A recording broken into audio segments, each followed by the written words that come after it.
I love this place. Thank you all for coming out in the rain, the pouring rain. We're going to make this worth it for you.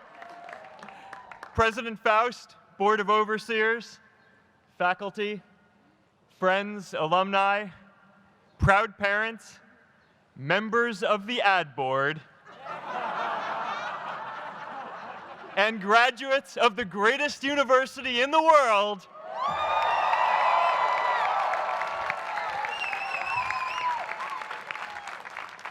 I am honored to be here with you today because, let's face it, you accomplished something I never could.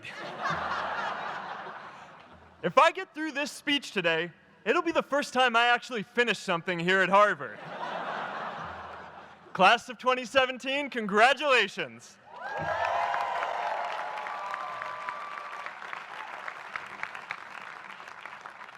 Now, I'm an unlikely speaker today, not just because I dropped out, but because we're technically in the same generation. We walked this yard less than a decade apart. We studied the same ideas and slept through the same Act 10 lectures. We may have taken different roads to get here, especially if you came all the way from the quad. But today, I want to share what I've learned about our generation and the world we're all building together. But first, these last couple of days have brought back a lot of good memories. How many of you remember exactly where you were and what you were doing when you got that email telling you got into Harvard?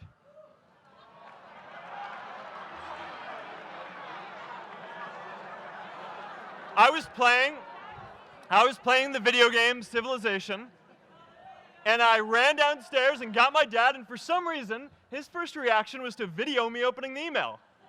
That could have been a really, really sad video. But I swear, getting into Harvard is the thing my parents are most proud of me for. My mom is nodding. You all know what I'm talking about. Look, guys, it's tough to beat this. You'll see when you get out there.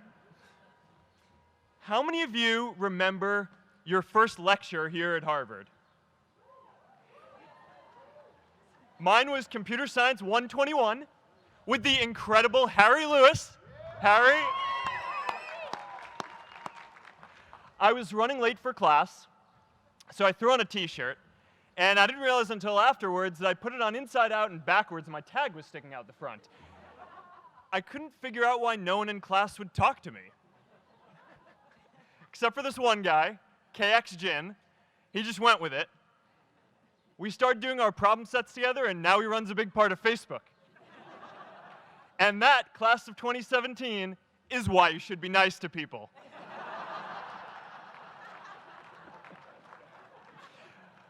But my best memory from Harvard is meeting Priscilla.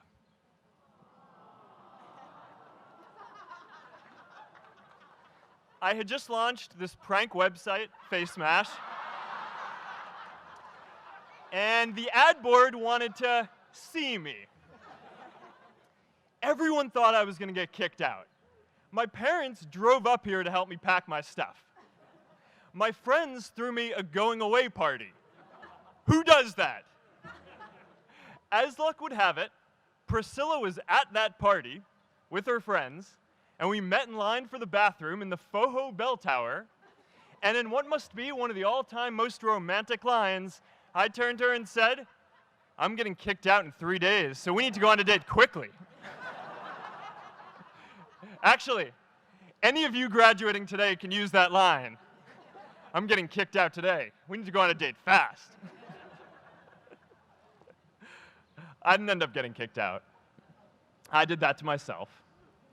Priscilla and I started dating, and, you know, that movie made it seem like Face Mash was so important to starting Facebook. It wasn't. But without Face Mash, I never would have met Priscilla. And Priscilla's the most important person in my life. So you could still say it was the most important thing I built in my time here.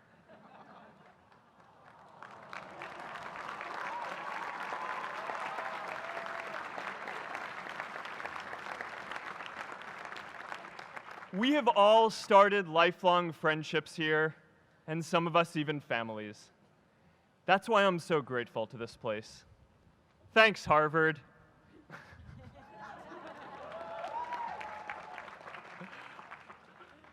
Today, I want to talk about purpose. But I'm not here to give you the standard commencement about finding your purpose. We're millennials. We try to do that instinctively. Instead, I'm here to tell you that finding your purpose isn't enough. The challenge for our generation is to create a world where everyone has a sense of purpose. One of my favorite stories is when JFK went to go visit the NASA Space Center, and he saw a janitor holding a broom, and he asked him what he was doing, and the janitor replied, "Mr. President, I'm helping put a man on the moon." Purpose is that feeling that you are a part of something bigger than yourself, that you are needed, and that you have something better ahead to work for. Purpose is what creates true happiness. And you are graduating at a time when this is especially important. When our parents graduated, that sense of purpose reliably came from your job, your church, your community. But today, technology and automation are eliminating many jobs. Membership in a lot of communities has been declining, and a lot of people are feeling disconnected and depressed and are trying to fill a void in their lives. As I've traveled around, I've sat with children in juvenile detention and opioid addicts who've told me that maybe their lives would have turned out differently if they just had something to do, an after-school program or somewhere to go. I've met factory workers who know their old jobs aren't coming back and are just trying to find their path ahead. For our society to keep moving forward, we have a generational challenge to not only create new jobs, but create a renewed sense of purpose. I remember that night I launched Facebook from that little dorm in Kirkland House. I went to Noakes with my friend KX, and I remember telling him clearly that I was excited to help connect the Harvard community, but one day someone would connect the whole world. The thing is, it never even occurred to me that that someone might be us. We were just college kids. We didn't know anything about that. There were all these great big technology companies with all these resources, and I just assumed one of them would do it. But this idea was so clear to us that all people want to connect. So we just kept working on it, day after day after day. And I know that a lot of you are going to have your own stories just like this. A change in the world that seems so clear that you are sure someone else is going to do it. But they're not. You will. But it's not enough to have that purpose yourself. You also have to create a sense of purpose for others. And I found that out the hard way. You see, my hope was never to build a company. I wanted to have an impact. And as all these people started joining us, I just assumed that that's what they wanted to do too. So I never took the time to explain what it was that I hoped we'd build. A couple years in, some big companies wanted to buy us. I didn't want to sell. I wanted to see if we could connect more people. And we were building the first version of Newsfeed at the time, and I thought, if we could just launch this, it could change how we all learn about the world. Nearly everyone else wanted to sell. Without a sense of higher purpose, this was their startup dream come true, and it tore our company apart. After one particularly tense argument, one of my close advisors told me if I didn't agree to sell the company right now, I would regret that decision for the rest of my life. Relationships were so frayed that within a year or so, every single person on our management team was gone. That was my hardest time leading Facebook. I believed in what we were doing, but I felt alone. And worse, it was my fault. I wondered if I was just wrong, an imposter, a 22-year-old kid who had no idea how things actually worked. Now, years later, I understand that is how things work when there's no sense of higher purpose. So it's up to all of us to create it so we can all keep moving forward together. And today, I want to talk about 3 ways that we can create a world where everyone has a sense of purpose. By taking on big, meaningful projects together. By redefining equality so everyone has the freedom to pursue their purpose. And by building community all across the world. So first, let's take on big, meaningful projects. Our generation is going to have to deal with tens of millions of jobs replaced by automation like self-driving cars and trucks. But we have the potential to do so much more than that. Every generation has its defining works. More than 300,000 people worked to put that man on the moon, including that janitor. Millions of volunteers immunized children around the world against polio, and millions of more people built the Hoover Dam and other great projects. And now it's our generation's turn to do great things. Now I know, maybe you're thinking, I don't know how to build a dam. I don't know how to get 1 million people involved in anything. Well, let me tell you a secret. No one does when they begin. Ideas don't come out fully formed. They only become clear as you work on them. You just have to get started. If I had to know everything about connecting people before I got started, I never would have built Facebook. Movies and pop culture just get this all wrong. The idea of a single eureka moment is a dangerous lie. It makes us feel inadequate because we feel like we haven't had ours yet. And it prevents people with seeds of good ideas from ever getting started in the first place. Oh, and you know what else movies get wrong about innovation? No one writes math formulas on glass, okay? All right? That's not a thing, okay?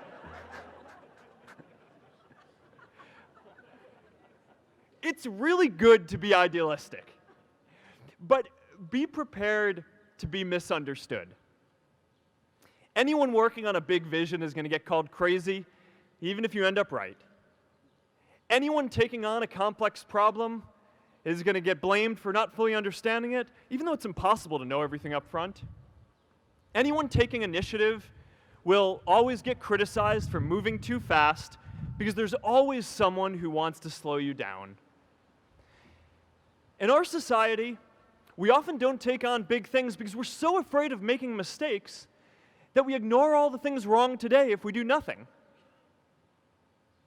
The reality is, anything we do today is going to have some issues in the future. But that can't stop us from getting started. So what are we waiting for? It is time for our generation-defining great works. How about stopping climate change before we destroy the planet and getting millions of people involved, manufacturing and installing solar panels? How about curing all diseases and getting people involved by asking volunteers to share their health data, track their health data, and share their genomes? You know, today, our society spends more than 50 times as much treating people who are sick as we invest in finding cures so people don't get sick in the first place. It makes no sense. We can fix this. How about modernizing democracy so everyone can vote online? And how about personalizing education so everyone can learn? These achievements are all within our reach. Let's do them all in a way that gives everyone in our society a role. Let's do big things, not just to create progress, but to create purpose.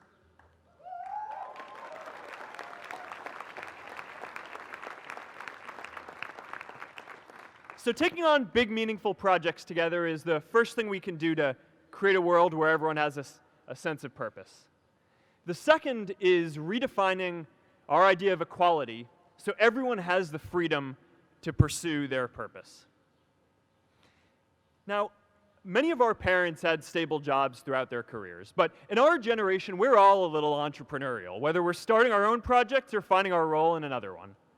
And, you know, that's great, because our culture of entrepreneurship is how we create so much progress. An entrepreneurial culture thrives when it is easy to try lots of new ideas. Facebook wasn't the first thing I built. I also built chat systems and games, study tools and music players, and I'm not alone.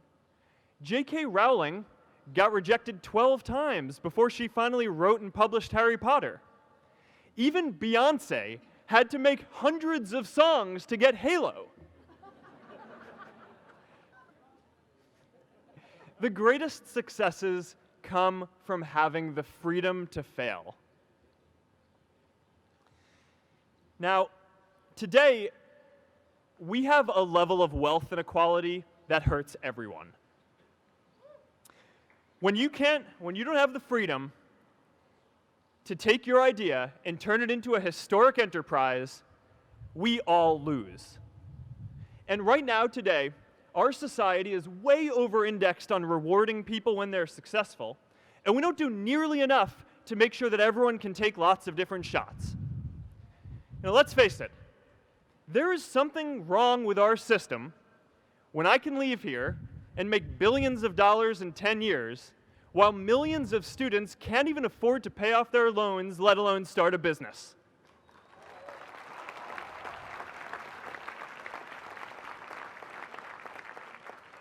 Look, I know a lot of entrepreneurs, and I don't know a single person who gave up on starting a business because they were worried they might not make enough money.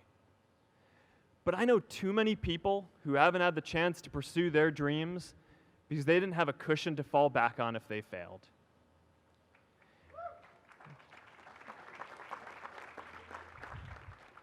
We all know you don't get successful just by having a good idea or working hard. You get successful by being lucky too. If I had to support my family growing up instead of having the time to learn how to code, if I didn't know that I was going to be fine if Facebook didn't work out, then I wouldn't be standing up here today. And if we're honest, we all know how much luck we've had to get to this point in our lives. Every generation expands its definition of equality. Previous generations fought for the vote and civil rights. They had the New Deal and Great Society. And now it's time for our generation to define a new social contract.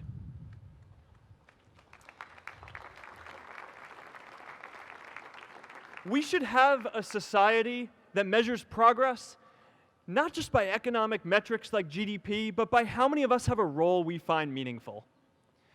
We should explore ideas like universal basic income to make sure that everyone has a cushion to try new ideas.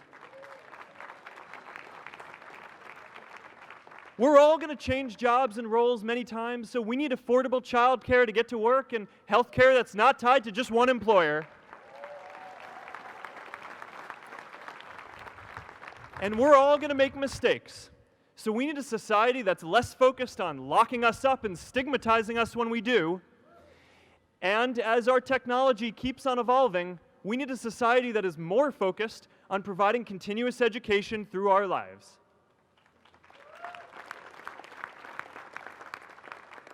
And yes, giving everyone the freedom to pursue purpose isn't going to be free. People like me should pay for it. And a lot of you are going to do really well, and you should too.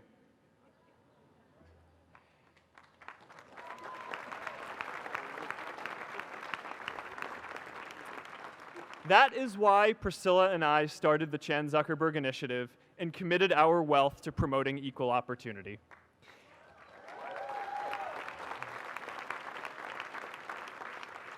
These are the values of our whole generation. It was never a question of if we were going to do this. The only question was when. Millennials are already one of the most charitable generations in history.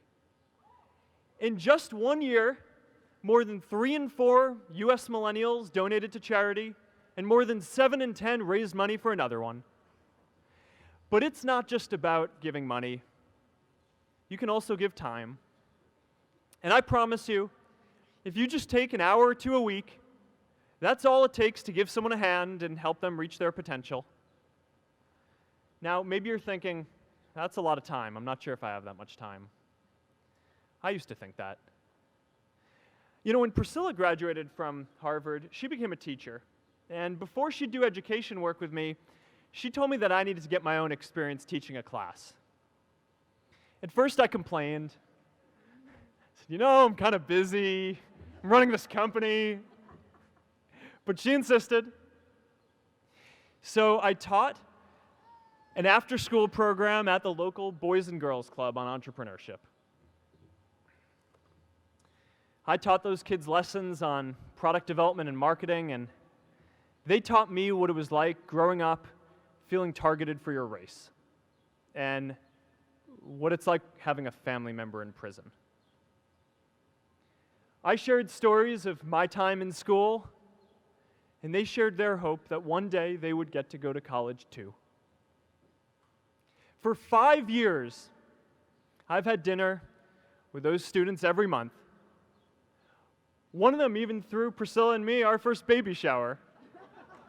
And next year, they're going to college. Every one of them, first generation in their families. We can all make time to give someone a hand. Let's give everyone the freedom to pursue purpose, not just because it's the right thing to do, but because when more people can turn their dreams into something great, we are all better for it.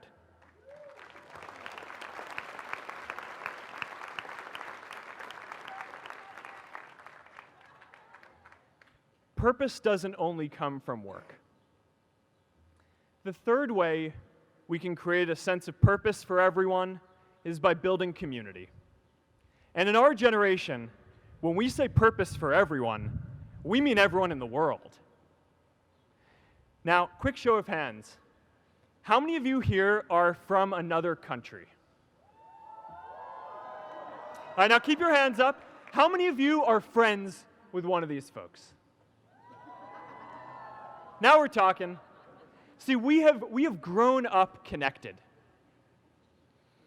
In a recent survey of millennials around the world, asking what most defines our identity, the most popular answer wasn't nationality, ethnicity, or religion. It was citizen of the world. That's a big deal. Every generation expands the circle of people we consider one of us. And in our generation, that now includes the whole world.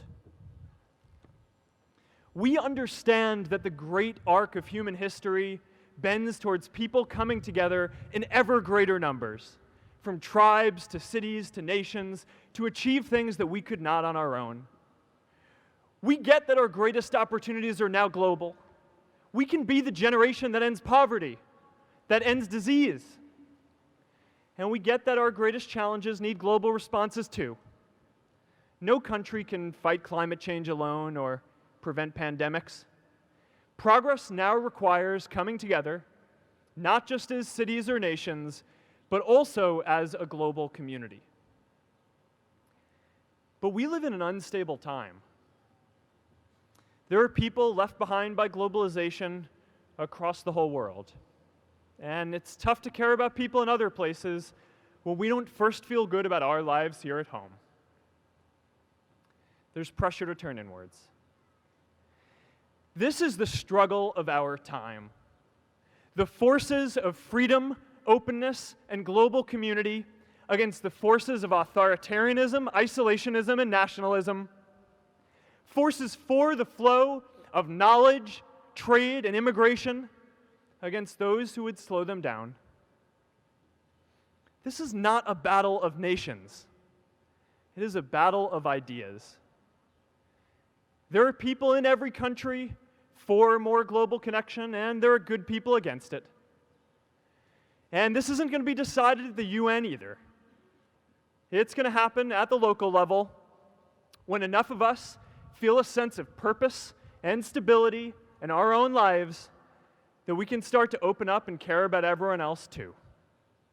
And the best way to do that is to start building local communities right now.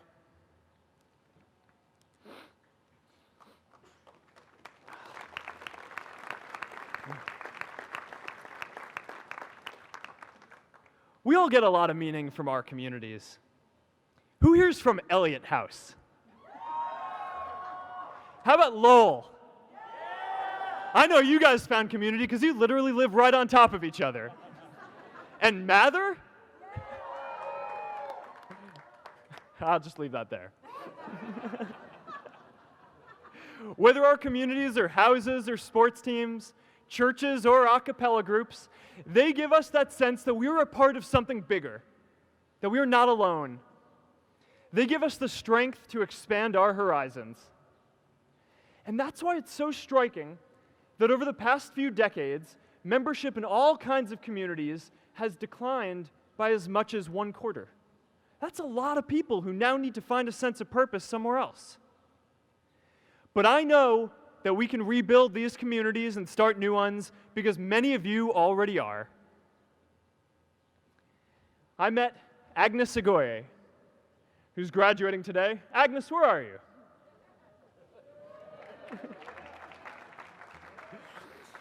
Agnes spent her childhood navigating conflict zones with human trafficking in Uganda, and now she's trained thousands of law enforcement officials to keep communities safe.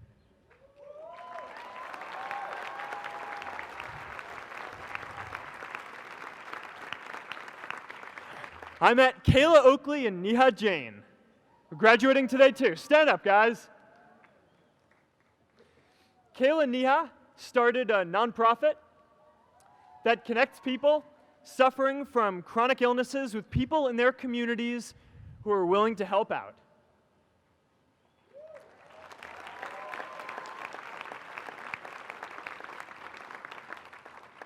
And I met David Razu Aznar, who's graduating from the Kennedy School today. David, stand up.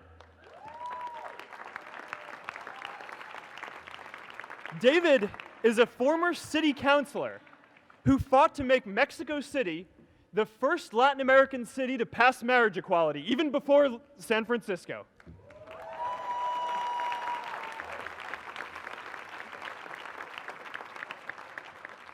And this is my story too. A student in a dorm, connecting one community at a time and keeping at it until one day we can connect the whole world.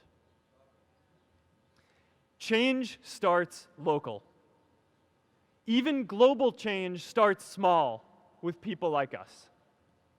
In our generation, the struggle of whether we connect more, whether we achieve our greatest opportunities, comes down to this: your ability to build communities and create a world where every single person has a sense of purpose.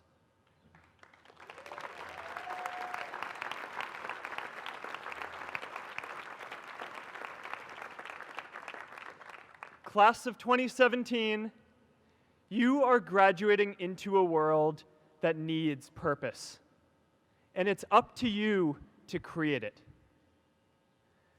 Now, maybe you're asking yourself, can I really do this?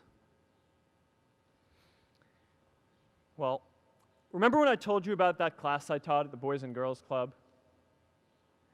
One day after class, I was talking to my students about going to college, and one of my top students raised his hand and said that he wasn't sure he could go to college because he's undocumented. He wasn't sure if they'd take him.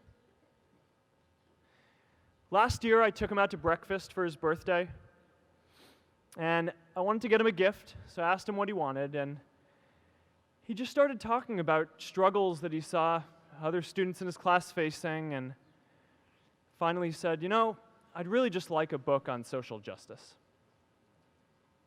I was blown away.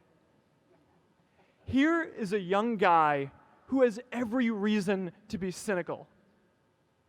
He wasn't sure if the country he calls home, the only one he's known, was going to deny him his dream of going to college. But he wasn't feeling sorry for himself. He wasn't even thinking of himself. He has a greater sense of purpose, and he's going to bring people along with him. It says something about our situation today that I can't even say his name because I don't want to put him at risk. But if a high school senior who doesn't know what the future holds for him can do his part to move the world forward, then we owe it to the world to do our part too.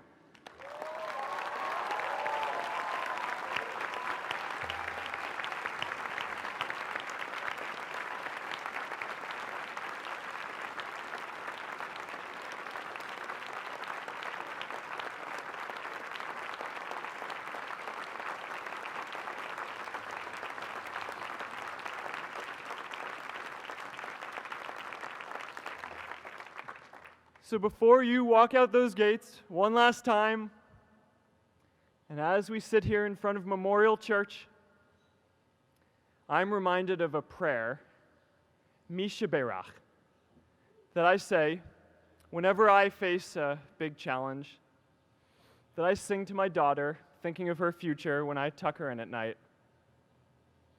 And it goes, "May the source of strength, who's blessed the ones before us, help us find the courage to make our lives a blessing."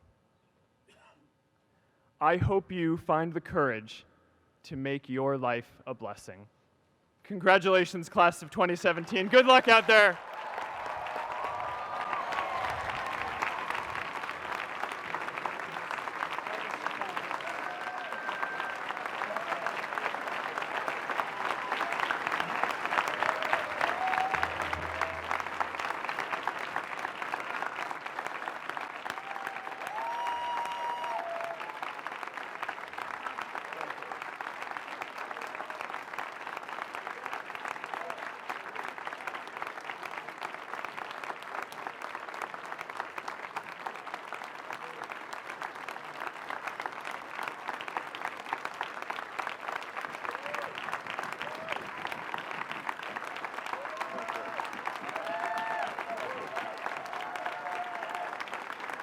Thank you.